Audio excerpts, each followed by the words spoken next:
And welcome back to a new vlog. It's not going to be as exciting as last week's vlog.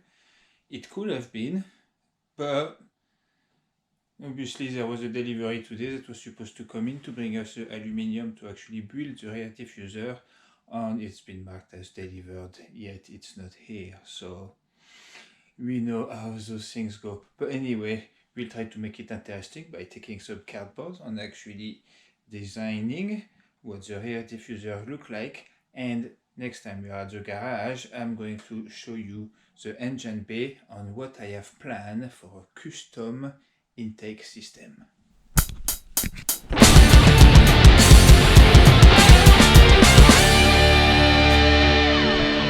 Hey, look what has arrived. Yeah, 2 meter by 1 meter of aluminium, 2 millimeter thick, and in there, put it at the back. There we go, you can see it here. See the line here? That's 1 by 1 of stainless steel.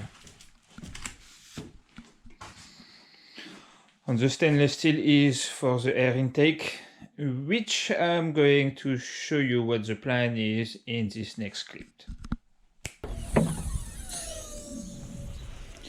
Okay, so the plan for the intake is basically to relocate this, probably where the Xbox is, the airbox is, yeah.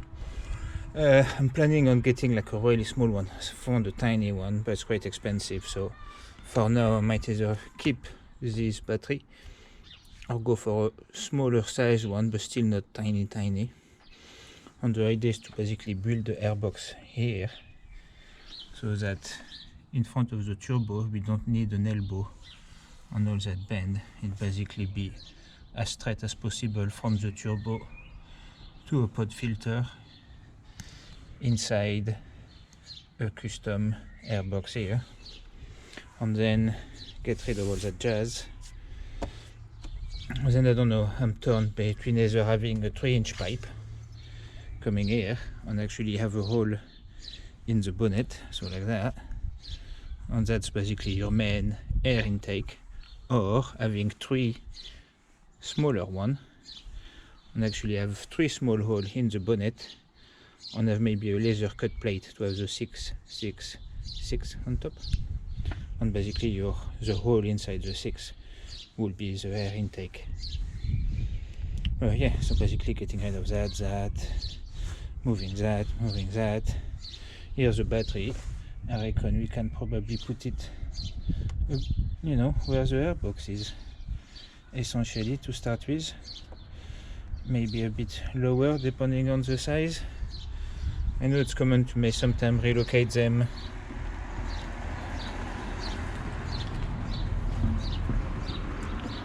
sometimes it's common to relocate them in the boot, but it's actually adding a lot of cables, where considering the one I'm going to finish with is tiny, it could be in the corner of the engine bay without any issue, and then you save weight on those extra long cable anyway. Now let me move for the wind. Yeah, so here's the idea from an airflow point of view, is essentially to remove all of the bend. Because see here, you already have the air can come from this way or this way. We did a episode if you want to know how to modify the stock intake system. But here you've got air coming from here, then it joins up in here, then it goes into that flat thing, go at the bottom of the airbox, then it goes up at the filter, then after the filter you still have all those bends. So here you will have a square box, and basically pretty much a straight line from the pod filter. And then if we did a straight pipe like that as well, with a hole in the bonnet, is essentially, you will have a 90 degrees, but you still have an airbox, and it's only in the airbox that there is a change. But from the airbox to the actual turbo, the airflow should be as sweet as it's possible. Yeah.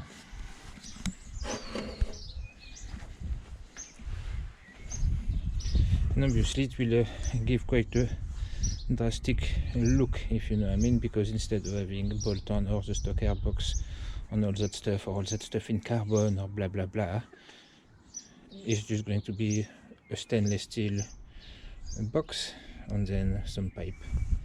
But yeah, that is the plan for the intake. And here we go, another day. It might not be that much for you this week on the vlog, but you know, I'm just going to give you a quick preview as well. You can see it's pretty busy in here. And that is the diffuser. Still need to be, still need to be finished, to be welded, on the metal reshaped on here and there. Aluminium, and it's only 2 mil, so yeah. Here and there, you can probably see in the reflection, it kind of got misshape, but yeah, you can see proper workshop in here. And look at the pile of aluminium over there. So you know, cleaning is going to be interesting for me when all of this is over. But here we are Friday, we spend all of from like 11 to 11 again at night working on this. We had to stop anyway because you know sometimes it's noisy if you need to reshape the metal. But Rob is coming back today. That's why all of his stuff is still there and we should be finishing it up. So with a bit of luck, next week you're going to see the video of this build, and with a bit of luck we should have a proper review as well to actually see the diffuser on with the exhaust. The only thing that might not be done, I don't know, I guess the review I might wait a bit, simply because, you know, as you can see, it's all aluminum now. It's obviously not the look I want to go for. So, you know, I'm probably going to run it like that for a few days, test it out. Then if there is no refining to do, then I'll get it powder coated in black matte, more than likely, which luckily the paint shop around the corner said the shop next to them is doing it, so at least I'll be able to do that local as well.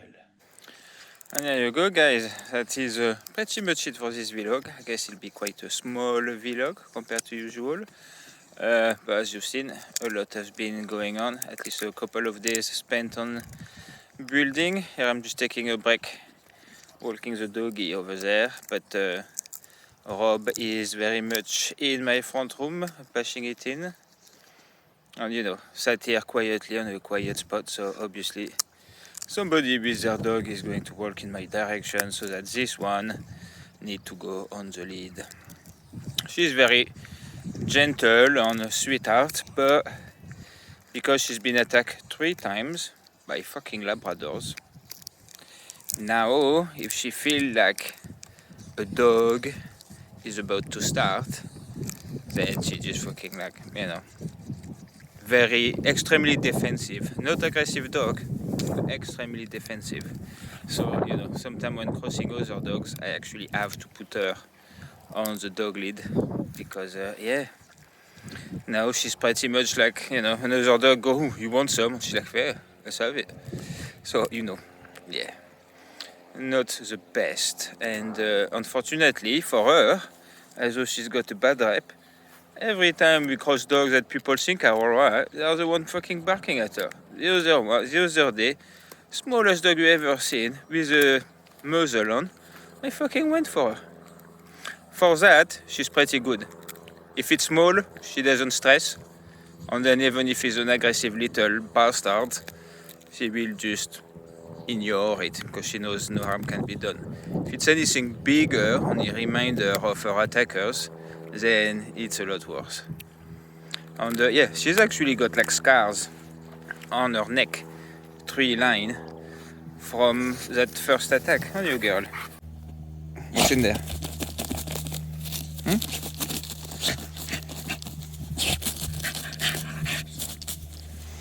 Look, if you look around there, you can see a line here But yeah, I mean, now she's moving, so something in there. Huh? Something in there. What's in there? They're trying to get to my bird. Huh? What's in there? She loves digging, that one. Never find anything, but on you. What's in there? Very good for gardening if you need all, because you can literally go, Maisie, what's in there? Well, not as precise as you would hope, but you know. Maisie, what's in there? There you go, see?